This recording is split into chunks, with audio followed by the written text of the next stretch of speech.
Welcome to the wonderful world of dance, bringing you exclusive interviews with top dancers and choreographers and reviews of the world's best companies across the globe. You can find lots more on our website at thewonderfulworldofdance.com. Hi, this is Savannah Saunders from The Wonderful World of Dance, and today I am super thrilled to introduce Christine Shevchenko, principal dancer with the American Ballet Theatre. Now, she almost needs absolutely no introduction, but I'm going to have to explain for people who are watching the video and for listening, just in case there's any background noise. Christine is actually in the car as she's dashing between locations. The company's on tour in LA at the moment, and she is joining me from the passenger seat. So hi, Christine. Hi, nice to meet you. Thank you so much for joining me today and squeezing me in. No problem. My pleasure. How's the traffic? It's not too busy? It's not too busy. Well, it's Sunday today, so it's actually pretty calm. It's because it can get really bad. Okay, so speaking of being in the States, you've spent most of your life in the States, but take me back to growing up in Odessa. What was it like for you, if you remember sort of back when you first started dancing and why you started dancing? I was born in Odessa, Ukraine, and I was born into a family that was well influenced by art, music, sports. My father was a really well-known gymnast. He was in the Olympics in the 80s, and his father was a really famous sprinter. So my dad's side is very athletic. And then on my mom's side, her father was a composer, musician. And she used to dance and act and sing. So very artistic, I would say, side. So when I was little, like they kept trying to figure out what to do with me, which direction, I should go or what I should do. So they decided to start me off with rhythmic gymnastics. Since my father was already in the gymnastics world, it would be easier. And at the age of 4, I joined a school for rhythmic gymnastics that was an Olympic reserve school. So it was very, very intense training, basically to prepare Olympic athletes for the future. So it was very hardcore. I started at the age of 4. And for a 4-year-old, the schedule was very extreme. And with that, we had ballet class that was required, an hour a day. And that was sort of my first introduction into ballet at that time, and to kind of like get an experience and see what it was like. But I truly fell in love with it when my mom took me to a performance of Sleeping Beauty, also at the age of 4. And I was able to watch backstage in the wings with my mom. And I just stood and I watched, hypnotized for hours. And I wouldn't even sit down because I was just so in awe of the lights and the music and the costume that I just immediately fell in love with it. You were backstage in the wings. What was it about the performance of the Nutcracker that really made you fall in love as that 4-year-old girl? It was just such a magical world to me, especially as a 4-year-old, to see something so beautiful. And it was almost like a fairy tale coming to life. And it was just like another world that I fell in love with, and that you can kind of escape to and become someone else, to have that opportunity to actually live someone else's life and see, what other character or role you can become, and, to experiment with that. So I think that was sort of what I really fell in love with.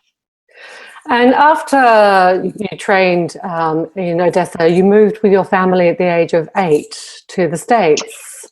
Yes. So we immigrated. I would say I was about 7, and we immigrated to the States, to Philadelphia. My grandfather had come over 10 years before us. So he brought us over. We came to him. And so we came straight to Philadelphia. And at the age of 8 is when my mom enrolled me into the Rock School of Pennsylvania Ballet in Center City, Philly. I don't know much about the school, actually. Tell us a little bit about your training there.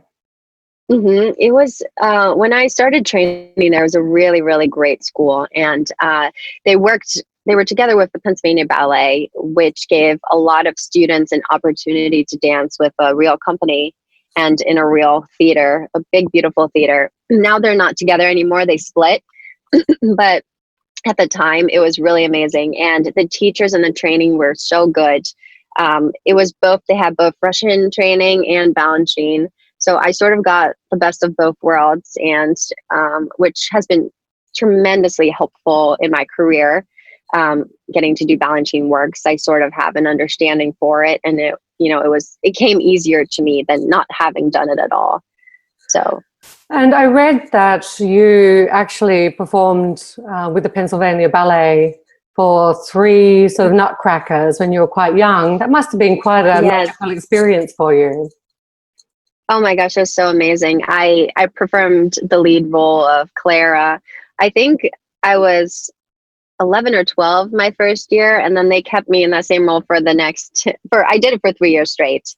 And that is sort of, I think, when I truly fell in love with ballet, getting that real stage experience with a company and seeing what a real performance feels like and what it's like to dance in a theater with like thousands of people watching.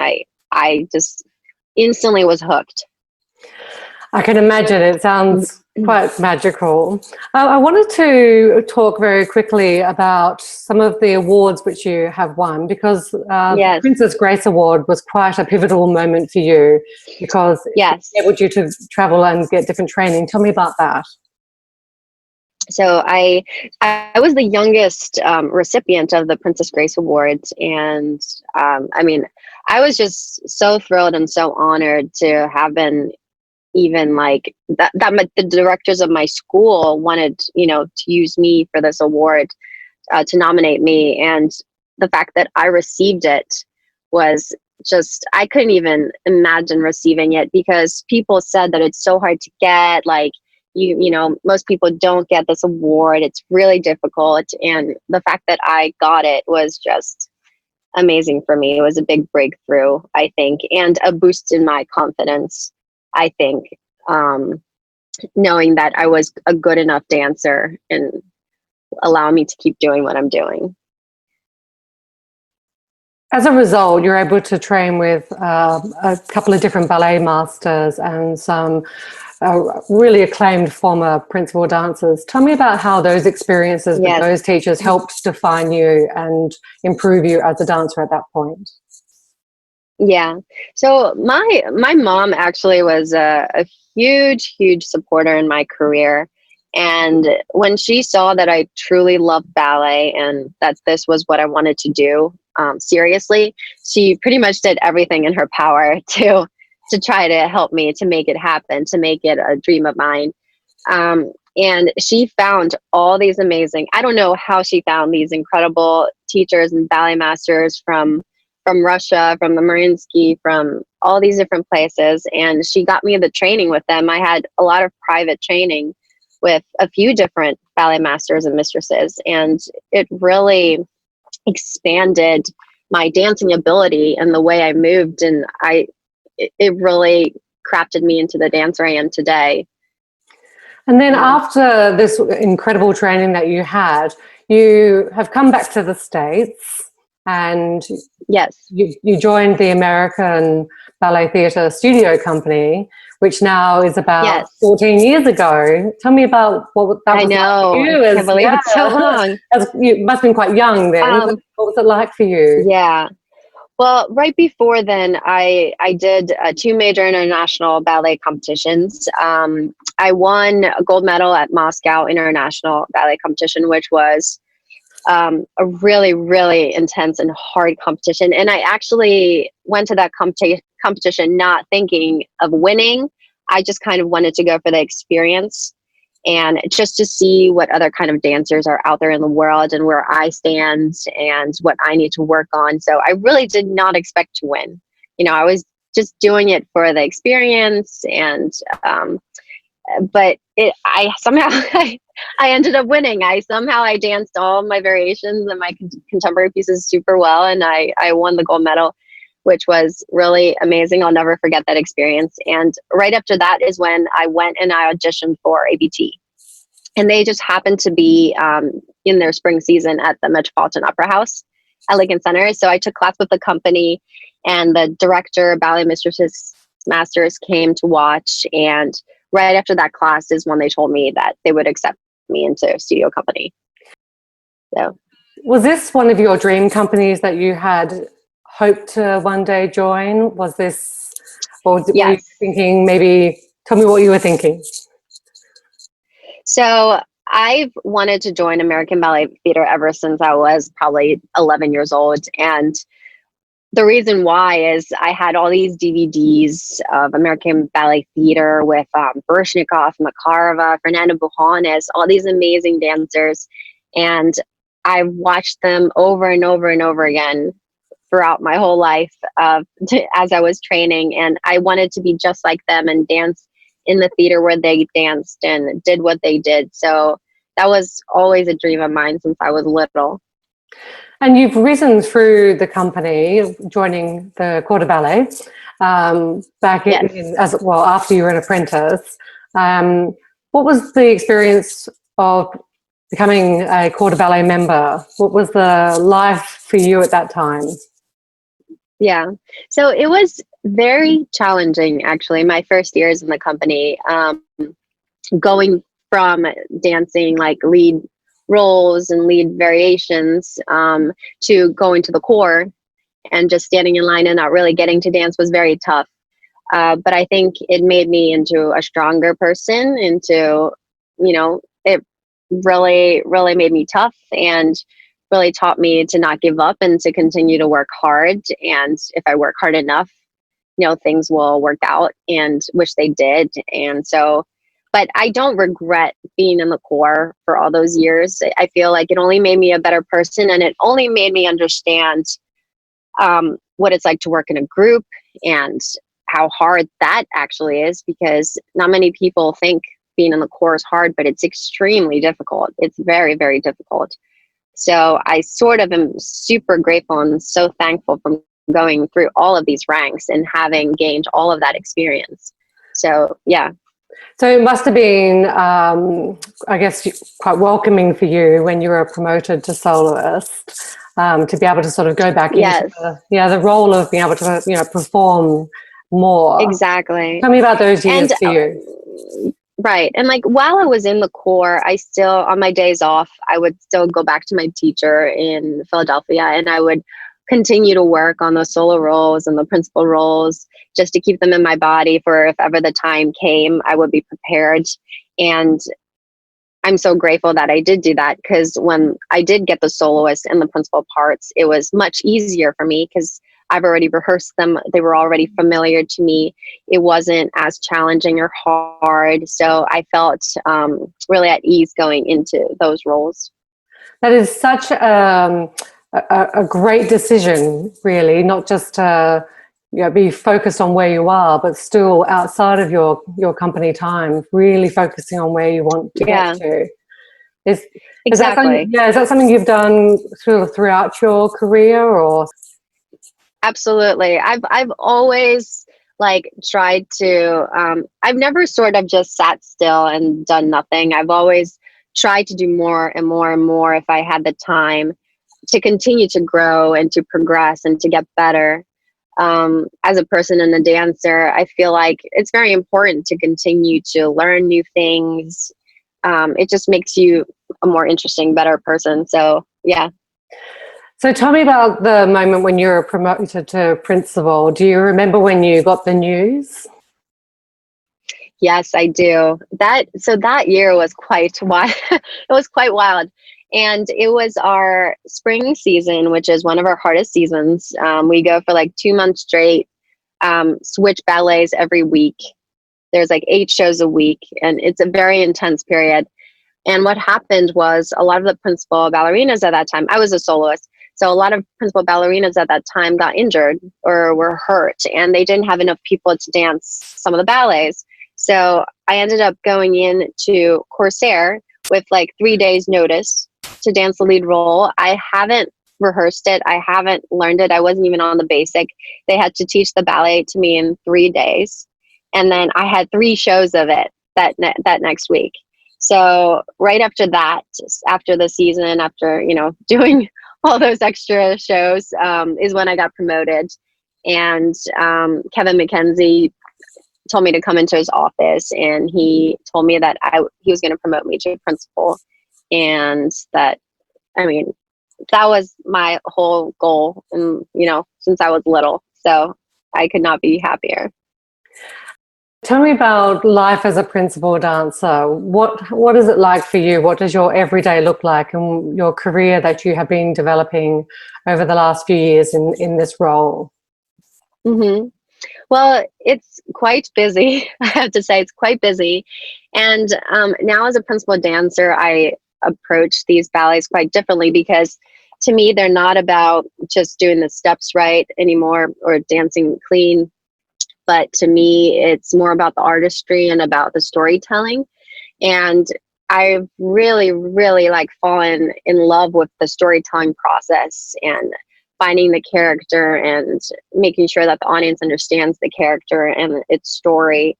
And I've been really focused on that in all the ballets I've been doing so far. And I love it. It's so interesting to me now. Yeah. And how do you have a process for preparing for your roles? Is there something that you go through each time? Yes, I guess I sort of do. In the beginning, I sort of just try to put the choreography together and to set my version, to remember how I did what and if I want to change anything. And once I set that and feel comfortable with it, then I go and I try to analyze the character and the story, and then apply that artistry and the storytelling to those steps. And then, so towards the end, before the performances would begin, I say I work more on the artistry and the personality of the character. And what are some of your favorite roles and why? Well, my most favorite role is definitely Swan Lake, and I love that ballet so much. And that ballet, it's just a never-ending process. There's so much work. There's constant perfecting, constant, there's so much you can do with it. It's just, it never ends. But it's such a beautiful, beautiful ballet, and the music is amazing, and the dual personality, and there's so much to do with it. I absolutely love it. And you have danced in such a wide variety of roles and worked with a number of different choreographers. You've created roles yourself. Tell me about that experience of creating a role. Well, it's quite, I actually really love it, because it's sort of, recently, this past fall, I got the chance to work with Twyla Tharp, and she created a new piece on ABT. And it's really amazing working with her, because she sort of gives you a couple steps, but then she sort of allows you the freedom to mess around with them, or to add more, or to do whatever you want to make it your own. So it's a really interesting process. And I love when new works are created on me, because you can add so much of yourself to it. And it's much more comfortable, I would say, because you make it your own, and the movement is more fluid because it's coming from your own body and, your own actions. But when you sort of look back over your career so far, and you mentioned those two important sort of roles and experiences, do you have a particular moment in your career that you look back and of course you're so young and you've still got so many years to go, but moments that have been really special to you? No, but there's been, so I would say one of the really special moments in my career is when I got to go to the Mariinsky and rehearse there. And I was able to do that because ABT awarded me a grant, the Annenberg grant. And it's basically a sum of money that the dancer receives, and you can do whatever you wish with this money, as long as it's, career related or anything like that. And my dream has always been to go to the Mariinsky in St. Petersburg. And it's just such an amazing theater and filled with so much history, and it's so hard to get into. But with that grant, I was able to go there and to actually take class with the company and to rehearse. And that has definitely been one of the most amazing moments in my life. I can imagine. That does sound quite magical. Yeah. So why, or rather, why do you dance? And what is it about, or how would you explain the sort of feeling that it gives you? I think since I was little, what really made me want to dance is sort of the joy that it brought to the people that come to watch the ballet. And I'm such a people pleaser. I love making people happy and getting people gifts. That's just the kind of person that I am.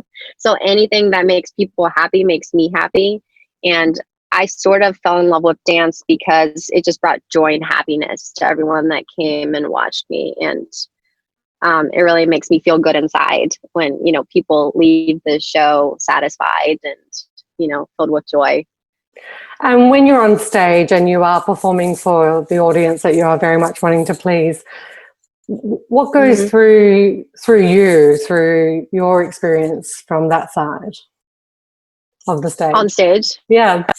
So on stage, I mean, at first, like, as soon as I get on stage and after I do a couple of steps, I sort of just instantly go into the role. And I usually don't distract. I don't think about anything else other than the role itself or the person that I have to be. So I try to really go deep inside and just become someone else. So I'm not ever really thinking about what's going on out there or what's around me. I'm totally just in another world. A world which we love to watch, and it's always amazing, and we can feel when the dancers go right in and, as you say, go deep. But for you, as a dancer, who inspires you? Who are your inspirations? My ballet inspirations have always been all these really older generation ballerinas. And I still have at home all these VHS tapes. They're black and white VHS tapes of all these beautiful, beautiful old generation ballerinas. And I grew up watching them and still watch them. And it's still so amazing what they did back then.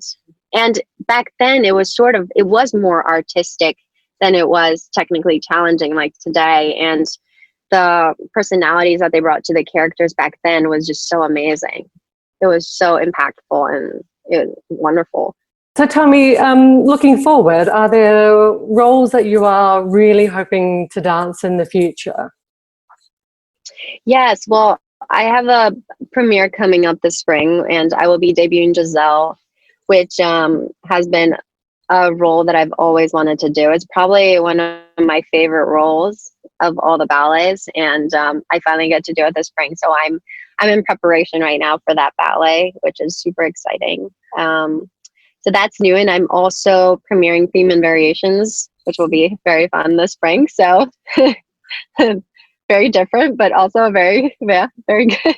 Yeah, they're very different. Yeah. What's it been like very sort different. of learning these two at the same time? What's the experience like for you physically as well as emotionally?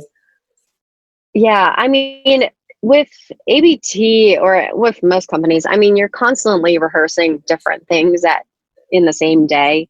So you're constantly going from contemporary to classical to balancing So I'm pretty used to adjusting to different styles of dance quickly. But Theme and Variations it's very fast paced, very quick. And I'm lucky that I had some balancing training when I was a student. So it comes pretty easy to me, which is great. But it's a challenge. It's definitely a challenge. And you said before that you are someone who's always doing something or thinking ahead and planning.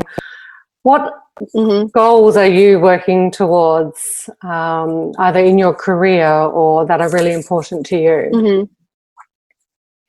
Well, right now I'm slowly getting all the ballets that I've wanted to dance. And my real goal would be to sort of guest worldwide with all these big companies in Russia or London or Paris. That's sort of one of my big goals. So I would love to guest internationally with other companies and dance with other companies. But at the moment, this is my third year as a principal, so I'm still sort of new and I'm still sort of picking up all the ballets and the roles. So yeah, I mean, there's a lot to do for me right now, a lot of work.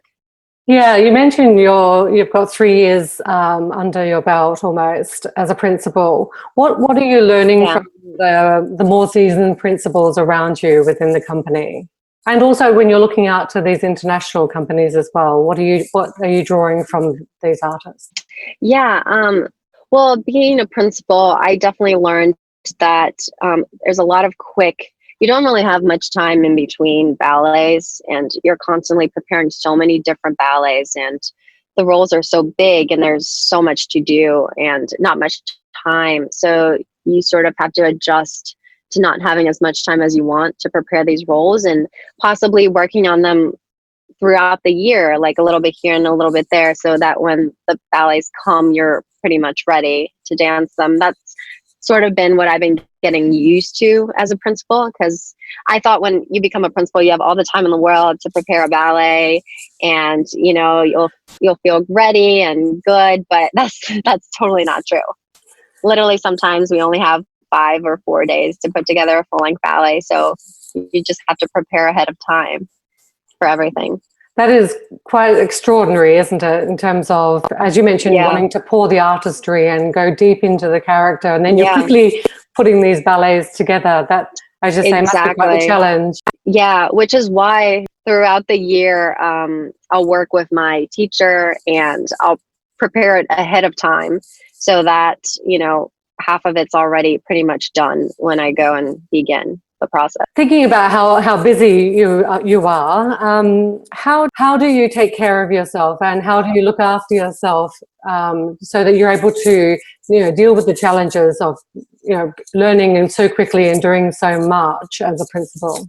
Well, body recovery to me is super important, and as a professional dancer, your body is everything.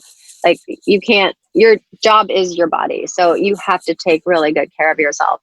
And I really I do everything I can. Like, every night after rehearsal, I always take Epsom salt baths. They really help me a lot to recover my muscles. I'll do cryotherapy, if you've heard of that. It's sort of like icing, but it's dry ice. It's sort of, so instead of sitting in an ice bath, which is just brutal, it's basically you go into a room for 3 minutes that's very cold. It's sort of like an ice bath, but it's dry air, and it's 3 minutes of icing and dry air, and it's a complete body recovery. Wow. Which is amazing after a long day of rehearsal. It really helps with muscle soreness or aches, pains, circulation, everything. So I do that as often as I can.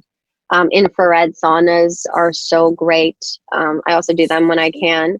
And massage is important. I do massage once a week to recover. Wow. Because if you don't recover all these little tears and strains that you don't even notice, they'll just build and build and build, and you'll get an injury. So it's so important to heal everything. Yeah, it's so amazing how sophisticated dance physiotherapy and dance recovery and dance prevention of injury has become over the years. Yeah, it's really important, because if you can take care of your body and your body's healthy, you can dance for a much longer time. So, which is what I would love to do. So, in my career, I would say luckily I've only had one injury, and I had a pretty bad ankle sprain. It was my first year in studio company, actually, with American Ballet Theatre. And that was pretty tough, getting injured in the first year of being in studio company, because it's when you're trying to show yourself, to have everyone see you and like you. And I happened to get injured 4 months into that time. And I had a high ankle sprain. I was out for about 3 to 4 months. And during that time, it was very hard for me, because I've never been injured before in my life before then. So just to sit still and do nothing for me was so challenging. It was really hard, and it was very sad and depressing, but it's fine. I overcame it, and I only came out stronger. So, and after that injury is, I think, when I seriously started to take care of my body really well, and to do everything I can to eat healthy, to take vitamins, to take care of my muscles, to make sure I don't get an injury again. And I've sort of been very persistent with that. And when you're not dancing, what do you spend your time if you have very much time, it sounds like you don't have too much time. Mhm. What do you do to relax? We have some breaks here and there. So I mean, I love being outside. Like, I love being in nature or going to the water somewhere. I find it very rejuvenating and relaxing. I love cooking and baking. That's like one of my favorite things to do. Because I think there's something artistic about it that I really truly love, and it makes me really happy. Also relaxes me, like, mentally. It takes my mind off of work, and I baking is probably my favorite thing. But I love doing that. So yeah, that's probably the thing I usually go to when I'm off. I think for some people they might maybe it's a bit of an outdated view, of course, but they might just think, I can't imagine a ballerina baking away. It might challenge some people's perceptions of what it is to be a modern day ballerina, but clearly you're defying those, which is great to see. Because obviously you mentioned with, sort of looking after your body and the nutrition element as well. Yes. What do you do? You mentioned sort of vitamins and things like that. But for younger dancers who might be listening and thinking that they are also becoming interested in, self-care and particularly injury prevention and making sure that they take care of their bodies, what sort of tips would you give to them for if they don't have their cryotherapy and their infrareds nearby? Oh yeah, of course. I mean, for me, when I was little, and of course I didn't have cryotherapy or any of that stuff, like after rehearsal, after class, I would always, definitely, baths are just so good for your muscles. Epsom salt baths are so easy to do. They're so great for your muscles. But what I would do is I would come home and I would just stretch after rehearsal. And I would just watch TV and I would stretch as I watched TV. And I feel like after rehearsal, when everything is really tight, stretching is super important, and just rolling out your muscles. Anything like that is really wonderful. And then, of course, eating very healthy is super important too, getting all the nutrients you need, because dancing is just so rigorous and so hard, and you sweat out everything every day and you need to replenish your body. So it's very important to eat healthy. But also, like, when I was in school and rehearsing and practicing, like, things would, like, my body would hurt. Like, sometimes my ankles would swell because, like, all these strains and, like, muscle tears that, again, aren't that noticeable, but they exist. And I would have a lot of pains in my ankle or my muscles, or like, but the thing is a lot of people sort of, when something really hurts, they get scared and then they give up and don't do anything. And I sort of just continued to push through that in however way I could. That didn't make it worse, but I didn't just stop and do nothing. I continued to do what I could do, when I was hurting. So for you, why is ABT so special? You have spent your entire career essentially almost with one company, or with one company. Mm-hmm. And although you've got these desires obviously to guest around the world, which would be amazing, what is it about the ABT that's so special?